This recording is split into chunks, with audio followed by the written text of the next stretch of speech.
Deia el Jordi la sensació de patiment de la gent. També la sensació de patiment de Josep Guardiola. Anem a veure aquestes imatges en el que explica molt bé què és això. Aquesta és la jugada del 2-1, com s'enfada Josep Guardiola, i a partir d'aquí fins al final del partit veiem un Guardiola extraordinàriament reflexiu, extraordinàriament preocupat, amb les mans a la butxaca. Aquí està ben futbol. I fixeu-vos com ell va passejant en direcció contrària on hi ha la pilota. Mireu on miren els membres de la banqueta i, en canvi, Guardiola passeja, fins i tot es treu les mans de la butxaca i se les posarà a l'esquena. Preocupat pel resultat, preocupat per moltes coses, Ferran, no? Home, jo crec que sobretot pel resultat. Jo crec que ahir es va patir possiblement innecessàriament, perquè si, com deia abans el Jordi, és un partit dels que abans acabaven 5-1 i posa-li 5-2, perquè sí que és cert que ells tenen un parell d'oportunitats més que salvar el Valdés, no hagués passat res. O sigui, jo recordo perfectament 3 jugades de Messi contra Bravo, que normalment Messi no les falla. Ara les veurem. I un altre de Cesc, o el pal d'Isaac Cuenca, el gol anul·lat a Tello, que si Alves, en lloc de donar un pas més, es queda dins de la porteria, és gol. O sigui, hi ha moltes oportunitats perquè el partit acabés amb golejada i, en canvi, s'acaba patint. Suposo que també pateix molt perquè ell és conscient que si ahir s'empata sí que la Lliga... Fixa't l'estona que fa que parles i el Guardiola continua caminant amb el cap. No hem tallat res. Doncs com aquestes n'hi va haver unes quantes. I és que, com explicava abans el Toni Padilla, Guardiola aquesta setmana ha parlat. Ha hagut de parlar de coses que van més enllà del resultat, més enllà d'una victòria o d'una derrota. El Barça té baixes, el Madrid va embalat, hi ha debats, al voltant del Barça sempre hi ha debats, i per això Guardiola va fer dimarts una roda de premsa històrica.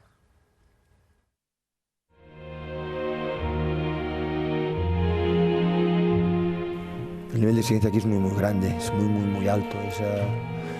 Es vivir siempre con esa angustia de que tienes que ganar, que ganar. Y esto siempre se hace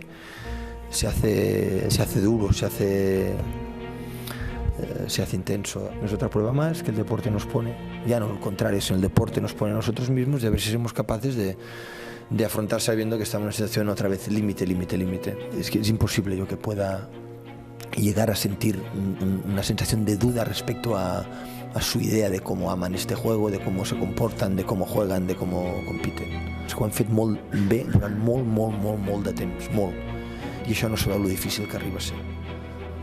El acomodamiento que dicen, el aburguesamiento, es cuando tú vas a tomar el sol. Estos no toman el sol, estos corren.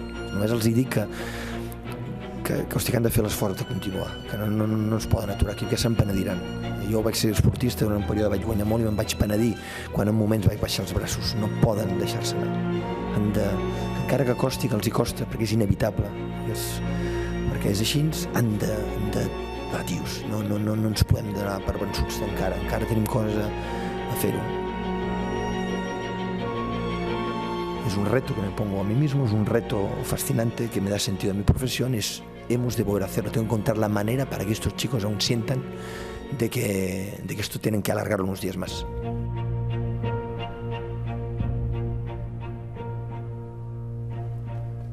Ferran, com de preocupat devia estar el Pep quan fa una roda de premsa per dedicar-li a l'entorn totes aquestes coses?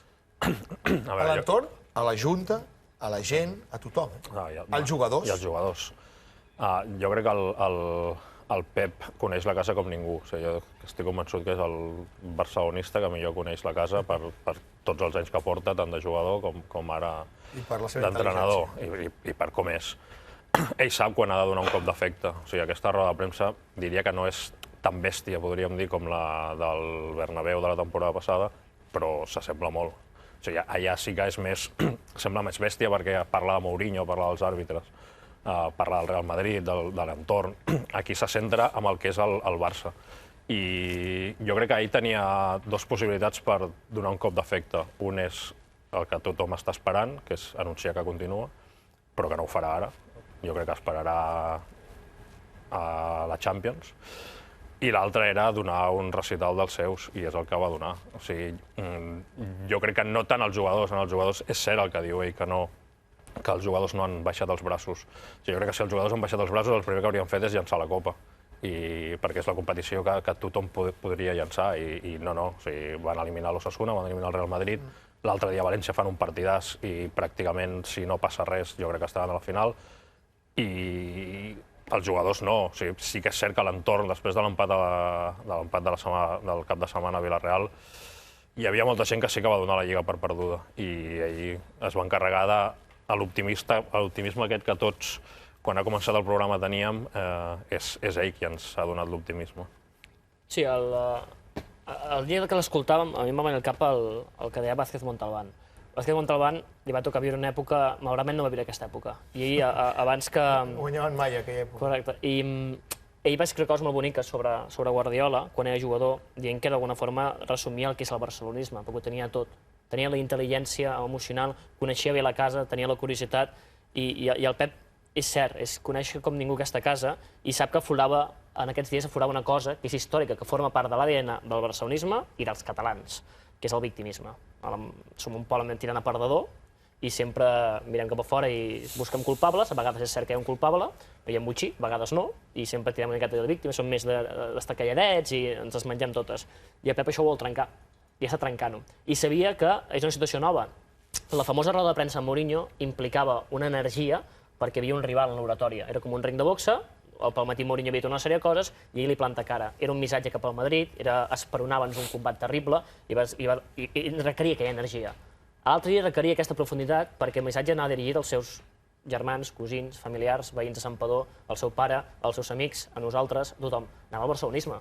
Perquè és cert, el Ferran ho ha dit, hi havia molta gent que aquell dia s'empata a Villarreal i Lliga perduda, ens eliminarà la València, pessimisme endèmic que forma part de nosaltres. Per 3 anys de glòria, tot aquest victimisme no desapareix, i de sobte Messi ja no pressiona, Messi ja no corre, Cesc, hosti tu que no està bé, i ens torna aquest victimisme tradicional. I el Pep havia de canviar això, i jo crec que parla en aquest moment perquè sap dirigir missatges. És la intel·ligència emocional d'una persona que fa doble sessió d'entrenament amb els jugadors, els prepara molt bé tàcticament per afrontar el partit de València, per això fa el que Alves no jugui perquè Matí no se li mengi l'esquena, prepara molt bé el partit, no els s'ha de motivar molt a ells, perquè sap que l'equip mentalment no li falla, tot i que aquest repte no fa dirigit això, doncs dirigeix als culers, que ell és el primer dels culers. Llavors, per això em sembla que a nivell del discurs, a mi aquesta roda de premsa em sembla la millor que ha fet.